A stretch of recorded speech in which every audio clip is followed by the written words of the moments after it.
দেশের সকল শিশু, কিশোর কিশোরী, তরুণ তরুণী, শিক্ষার্থী, বয়স্ক, বৃদ্ধ, পুরুষ, মহিলা সবাইকে সালাম জানাচ্ছি। আসসালামু আলাইকুম। আপনাদের সবাইকে ছাত্র জনতার বিপ্লবে সিক্ত নতুন বাংলাদেশে স্বাগত জানাচ্ছি। গভীর শ্রদ্ধা জানাচ্ছি জুলাই আগস্ট মাসে ফ্যাসিবাদের বিরুদ্ধে ছাত্র জনতার অভ্যুত্থানে নিহত সকলের প্রতি। তাদের আত্মার মাগফিরাত কামনা করছি। তাদের আত্মত্যাগের বিনিময়ে নতুন বাংলাদেশ গড়ার শপথ নিয়ে আমি আপনাদের কাছে কিছু কথা বলতে চাই। শরণার্থীকালের ভয়াবহ বন্যায় যারা মৃত্যুবরণ করেছেন, যারা অসুস্থ হয়ে পড়েছেন বা যারা সর্বস্ব হারিয়েছেন, যারা দুঃসহ জীবন যাপন করছেন, তাদের স্মরণে রেখে আজকের কথাগুলো বলছি। বন্যা দুর্গতদের জীবন দ্রুত স্বাভাবিক করার জন্য যাবতীয় উদ্যোগ সরকারি বেসরকারি পর্যায়ে নেবার আয়োজন করেছি। ভবিষ্যতে সকল ধরনের বন্যা প্রতিরোধে আমাদের আভ্যন্তরীণ এবং প্রতিবেশীদের সঙ্গে যাতে যৌথভাবে নেওয়া যায় সে আলোচনা শুরু করেছে। প্রিয় দেশবাসী, আপনারা জানেন বিপ্লবী ছাত্র জনতা জাতির এই ক্রান্তি লগ্নে আমাকে এক গুরুদায়িত্ব অর্পণ করেছে। তারা নতুন এক বাংলাদেশ গড়তে চায়। নতুন প্রজন্মের এই গভীর আকাঙ্ক্ষাকে বাস্তবে রূপ দেওয়ার সংগ্রামে আমি একজন সহযোদ্ধা হিসেবে তাদের সঙ্গে যোগ দিয়েছি। দেশের সকল বয়সের, সকল পেশার, সকল মতের, সকল ধর্মের সবাইকে বিনা দ্বিধায় এই সংগ্রামে যোগ দেওয়ার আহ্বান জানাচ্ছি। প্রিয় দেশবাসী, লক্ষ লক্ষ শহীদের রক্তের বিনিময়ে এবং লক্ষ লক্ষ মা বোনের আত্মদানের বিনিময়ে যে বাংলাদেশ আমরা পেয়েছিলাম তা ফ্যাসিবাদ এবং স্বৈরাচারের হাতে ধ্বংস হয়ে গেছে। আপনারা দেখেছেন আমাদের প্রতিটি প্রতিষ্ঠানকে তারা কিভাবে শেষ করেছে। দেশের রন্ধ্রে রন্ধ্রে ঢুকে গেছে দুর্নীতি।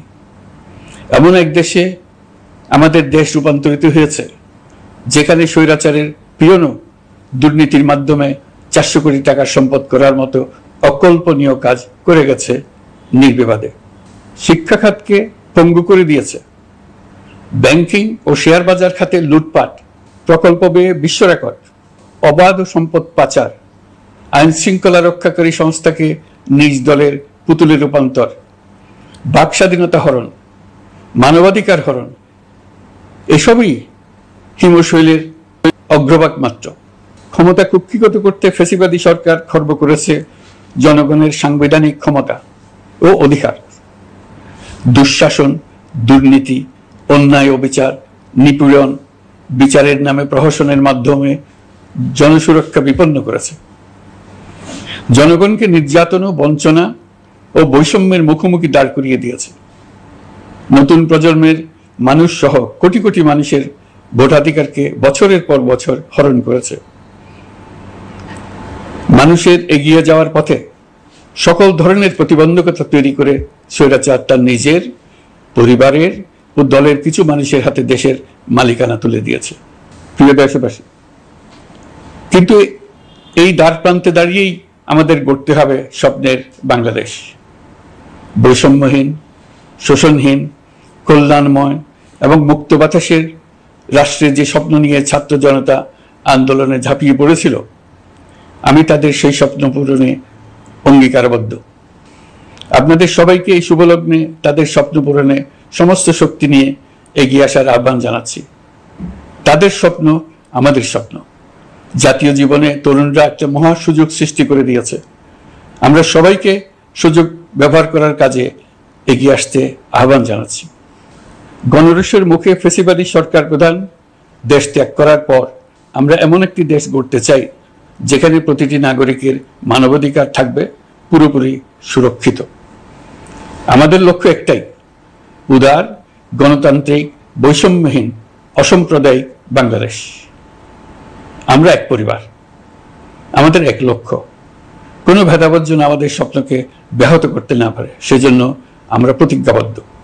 বর্তমান সরকারের দায়িত্ব গ্রহণের মাত্র 2 সপ্তাহ শেষ হল। কর্মযাত্রার প্রথম পর্যায়ে রাষ্ট্র সংস্কারের কাজে আপনাদের কাছ থেকে যে সমর্থন পাচ্ছি সেজন্য আন্তরিক ধন্যবাদ। আমরা অনুধাবন করছি যে আমাদের কাছে আপনাদের প্রত্যাশা অনেক। এই প্রত্যাশা পূরণে আমরা বদ্ধপরিকর। যদিও দীর্ঘদিনের গণতন্ত্রহীনতা, 15 বছরের ফ্যাসিবাদী শাসন ব্যবস্থা প্রায় প্রতিটি ক্ষেত্রেই আমাদের জন্য পর্বতসম চ্যালেঞ্জ রেখে গিয়েছে, কিন্তু এই চ্যালেঞ্জ গ্রহণে আমরা প্রস্তুত।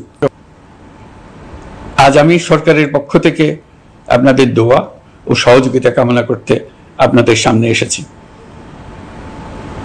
শুধু আমি বলবো, আপনাদের একটু ধৈর্য ধরতে হবে। এখনই সব দাবি পূরণ করার জন্য জোর করা, প্রতিষ্ঠানে ঢুকে ব্যক্তিবিশেষকে হুমকির মধ্যে ফেলা, মামলা গ্রহণের জন্য চাপ সৃষ্টি করা, বিচারের জন্য গ্রেফতারকৃত ব্যক্তিকে আদালতে হামলা করে আগেই এক ধরনের বিচার করে ফেলার যে প্রবণতা, তা থেকে বের হতে হবে। ছাত্র জনতার বিপ্লবের গৌরব ও সম্ভাবনা এসব কাজে ম্লান হয়ে যাবে। নতুন বাংলাদেশ গড়ার প্রচেষ্টা হতে ব্যাহত হবে। রাতারাতি এই পরিস্থিতি থেকে উত্তরণ কঠিন। নড়বড়ে এক কাঠামো, আমি বরং বলবো জনস্বার্থের বিপরীতমুখী এক কাঠামোর উপর দাঁড়িয়ে আমাদেরকে দেশ পুনর্গঠনের কাজে হাত দিতে হয়েছে। আমরা এখান থেকেই বাংলাদেশকে এমনভাবে করতে চাই যেন এদেশে জনগণই সত্যিকার অর্থে সকল ক্ষমতার উৎস হয়, বিশ্ব দরবারে একটি মানবিক ও কল্যাণকর রাষ্ট্র হিসেবে সমাদৃত হয়। তরুণ প্রজন্ম, শিক্ষার্থী ও জনতার আত্মত্যাগের প্রতি সম্মান জানাতে রাষ্ট্র সংস্কারের কাজে সফল আমাদের হতেই হবে, এর আর কোনো বিকল্প নেই।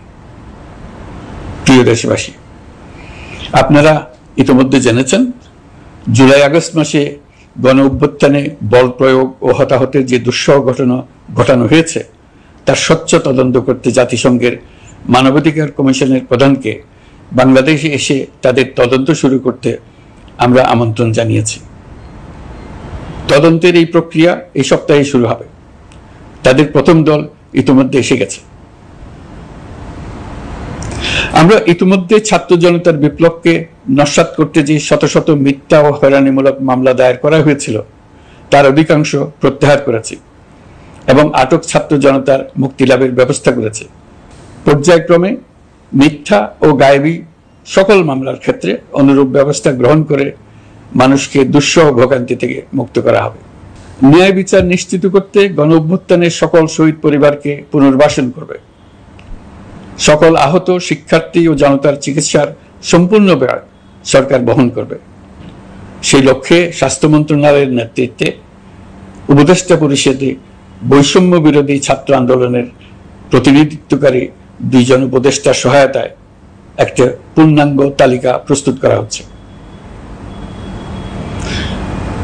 এই কার্যক্রমের জন্য এবং গণ অভ্যুত্থানের শহীদদের স্মৃতি ধরে রাখতে সরকার অতি দ্রুত জুলাই গণহত্যা স্মৃতি ফাউন্ডেশন নামে একটি ফাউন্ডেশন প্রতিষ্ঠা করার প্রক্রিয়া শেষ পর্যায়ে এনেছে। আপনাদের সবার এবং বিদেশে অবস্থানরত ভাই বোনদের অনুদান এই প্রতিষ্ঠানে পাঠানোর জন্য অনুরোধ করছি। আমি ব্যক্তিগতভাবে এই প্রতিষ্ঠানের চেয়ারম্যানের পদ গ্রহণ করেছি। প্রিয় দেশবাসী, আপনারা লক্ষ্য করেছেন দায়িত্ব গ্রহণ করেই আমাদেরকে আইন শৃঙ্খলা অঙ্গনে অস্থির পরিস্থিতি সামাল দিতে হয়েছে। আপনাদের সহযোগিতা ও সমর্থনে দেশপ্রেমিক সকল আইন শৃঙ্খলা রক্ষাকারী বাহিনী কাজে যোগ দিয়েছে। ফ্যাসিবাদী সরকার প্রশাসনের চরম দলীয়করণ করার ফলে বিপুল সংখ্যক কর্মকর্তা কর্মচারী দীর্ঘদিন বৈষম্যের শিকার হয়েছেন।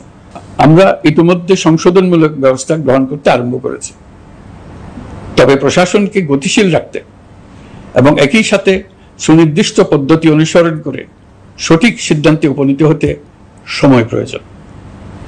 সেজন্য সকলকে ধৈর্য ধরার অনুরোধ করছি। প্রশাসনের সকল ক্ষেত্রে প্রতিষ্ঠানগুলো যেন জনগণের আস্থা ফিরে পায়, সেটি আমাদের অন্যতম উদ্দেশ্য। লুটপাট ও দুর্নীতির আখড়ায় পরিণত করা ব্যাংকিং খাতে সুশাসন নিশ্চিত করার জন্য আমরা উদ্যোগ নিয়েছি।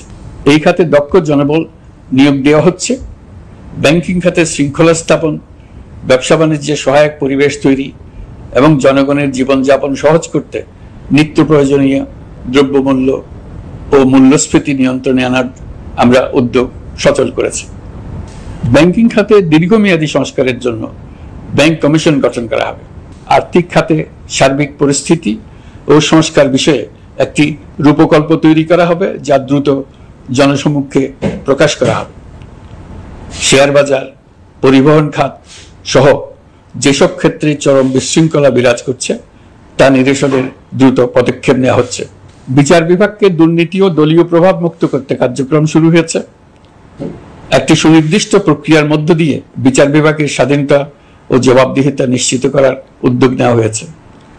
ফ্যাসিবাদী সরকারের বিচার বহির্ভূত হত্যাকাণ্ড, গুম, খুন, অপহরণ এবং আয়নাঘরের মতো চরম ঘৃণ্য সকল অপকর্মের ন্যায় বিচার নিশ্চিত করা হবে।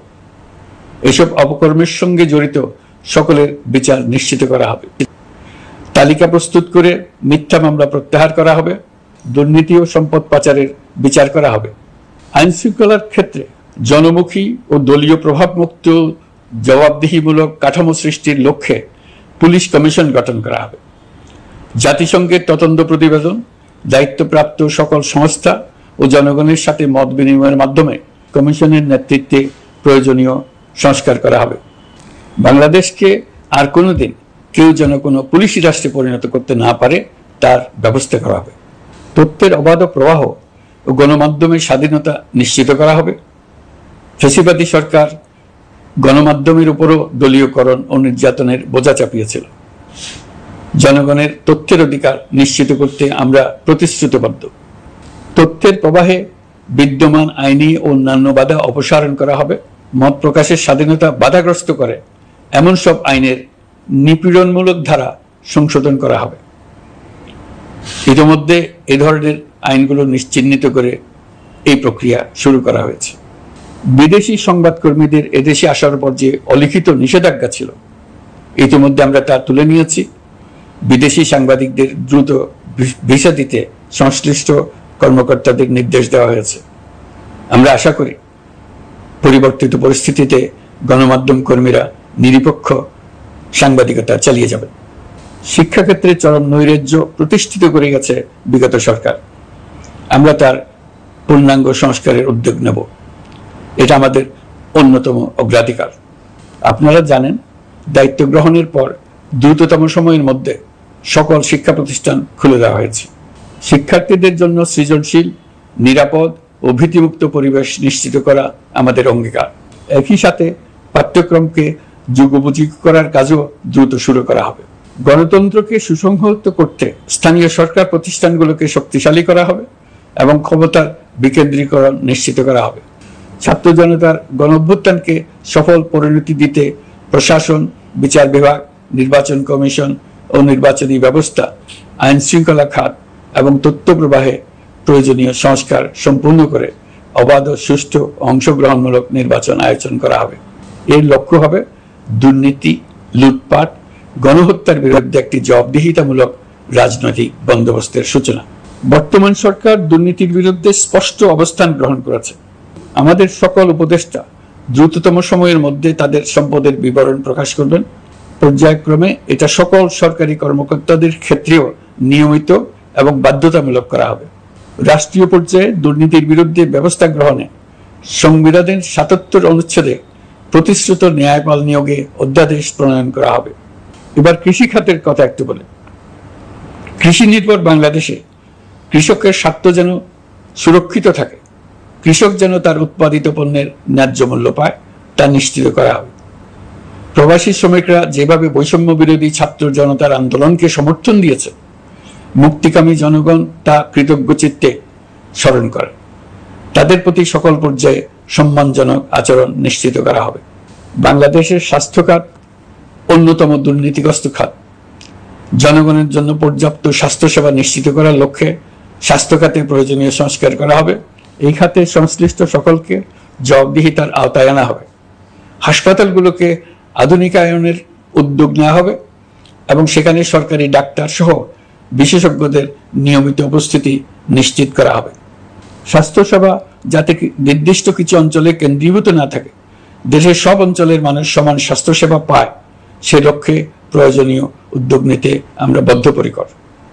বর্তমান প্রজন্ম অনেক বেশি সচেতন। বিশ্বের বিভিন্ন প্রান্তে ঘটে যাওয়া পরিবর্তন বিষয়ে তারা ওয়াকিবহাল শুধু নয়, তারা নেতৃত্ব দিচ্ছে। তারা যে উন্নয়নের স্বপ্ন দেখে তা টেকসই এবং পরিবেশ বান্ধব, প্রকৃতি ধ্বংসকারী উন্নয়ন নয়। শুধু জিডিপি একটি দেশের উন্নয়নের মাপকাঠি হতে পারে না। নদী নালা খাল বিল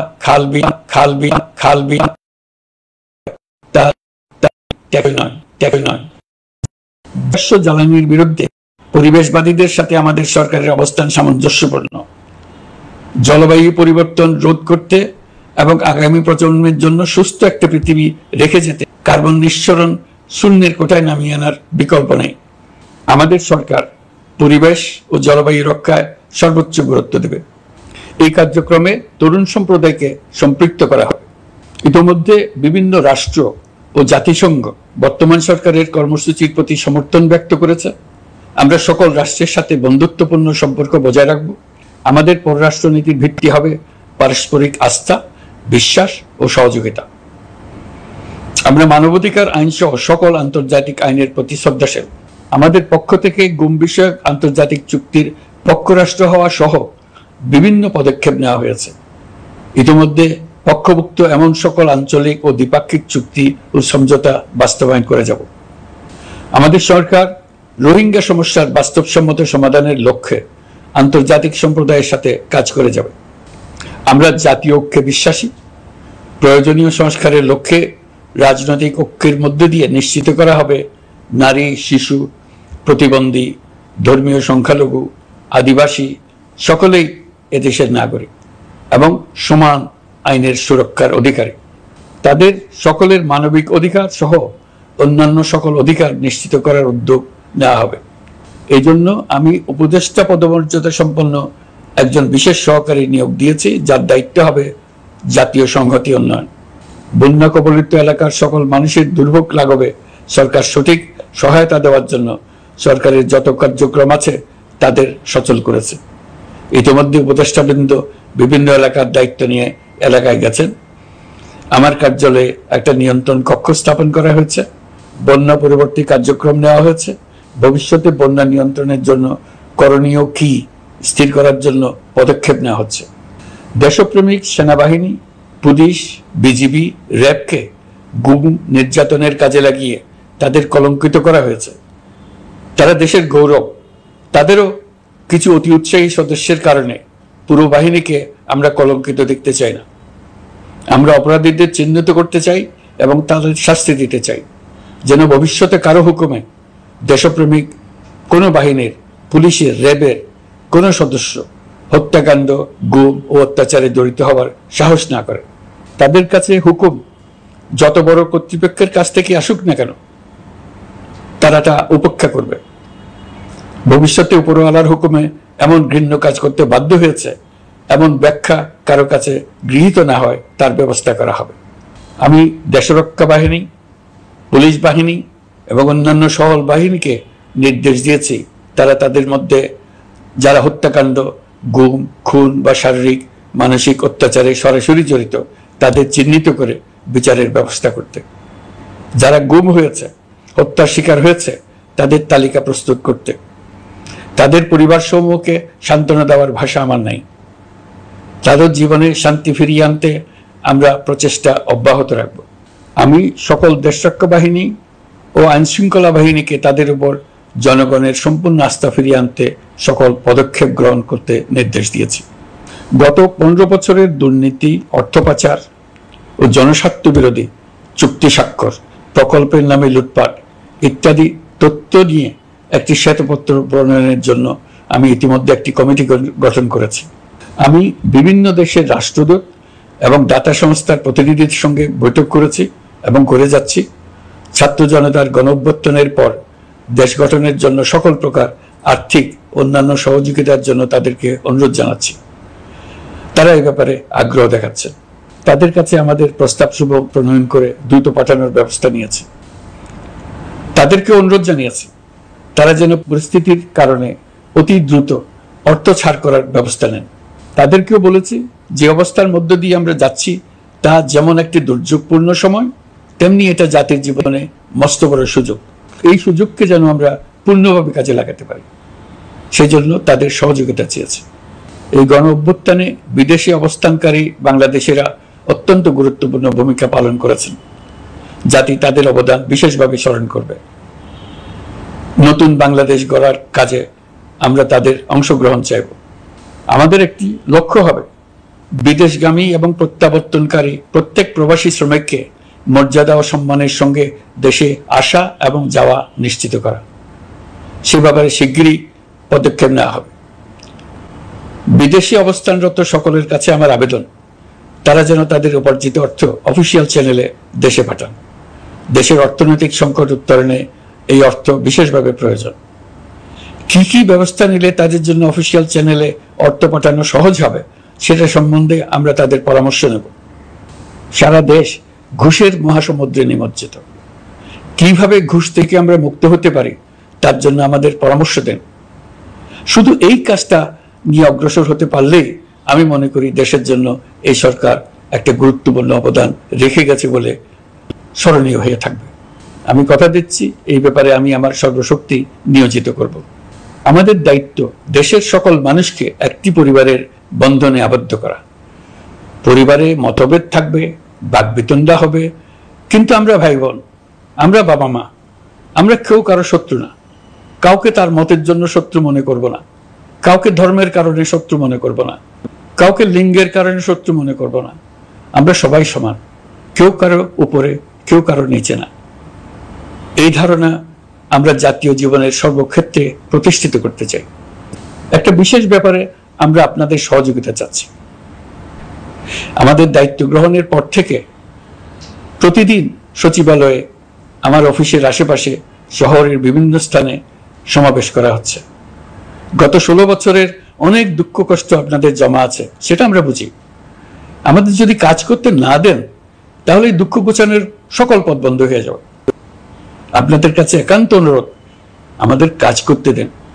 আপনাদের যা চাওয়া তা লিখিতভাবে আমাদেরকে দিয়ে যান। আমরা আপনাদের বিপক্ষ দল নয়। আইনসঙ্গতভাবে যা কিছু করার আছে আমরা অবশ্যই তা করব, কিন্তু আমাদেরকে ঘেরাও করে এই গুরুত্বপূর্ণ দিনগুলোতে আমাদের কাজে বাধা দেবেন না। সবাই মিলে তাদের বোঝান, তারা যেন এই সময়ে তাদের অভিযোগের প্রতি দৃষ্টি আকর্ষণের জন্য আমাদের দৈনন্দিন গুরুত্বপূর্ণ কাজে বাধা না দেন। একটা বিষয়ে সবাই জানতে আগ্রহী, কখন আমাদের সরকার বিদায় নেবে। এটার জবাব আপনাদের হাতে। কখন আপনারা আমাদেরকে বিদায় দেবেন?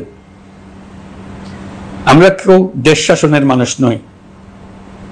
আমাদের নিজ নিজ পেশায় আমরা আনন্দ পাই। দেশের সংকটকালে ছাত্রদের আহ্বানে আমরা এই দায়িত্ব গ্রহণ করেছি। আমরা সমস্ত শক্তি দিয়ে দায়িত্ব পালন করব। আমাদের উপদেষ্টা মণ্ডলীও এই লক্ষ্যে উদ্বুদ্ধ হয়ে সবাই মিলে একটা টিম হিসেবে কাজ করে যাচ্ছি। কখন নির্বাচন হবে সেটা সম্পূর্ণ রাজনৈতিক সিদ্ধান্ত, আমাদের সিদ্ধান্ত নয়। দেশবাসীকে ঠিক করতে হবে আপনারা কখন আমাদেরকে ছেড়ে দেবেন। আমরা ছাত্রদের আহ্বানে এসেছি, তারা আমাদের প্রাথমিক নিয়োগকর্তা। দেশের আপামর জনসাধারণ আমাদের নিয়োগ সমর্থন করেছে। আমরা ক্রমাগতভাবে সবাইকে বিষয়টি স্মরণ করিয়ে যাব, যাতে হঠাৎ করে এই প্রশ্ন উত্থাপিত না হয় আমরা কখন যাব।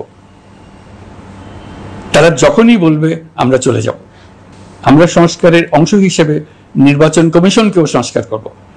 কমিশনকে যে কোনো সময় আদর্শ নির্বাচনের জন্য প্রস্তুত রাখব। আমরা বিভিন্ন সংস্কারের কাজ শুরু করেছি।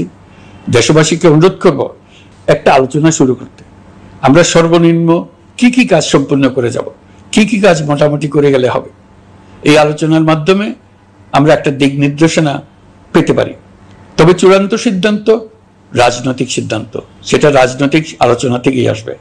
এই দিক নির্দেশনা না পেলে আমরা দাতা সরকার এবং আন্তর্জাতিক অর্থনৈতিক প্রতিষ্ঠানসমূহের সঙ্গে আলোচনায় দৃঢ়তার সঙ্গে অগ্রসর হতে পারছি না।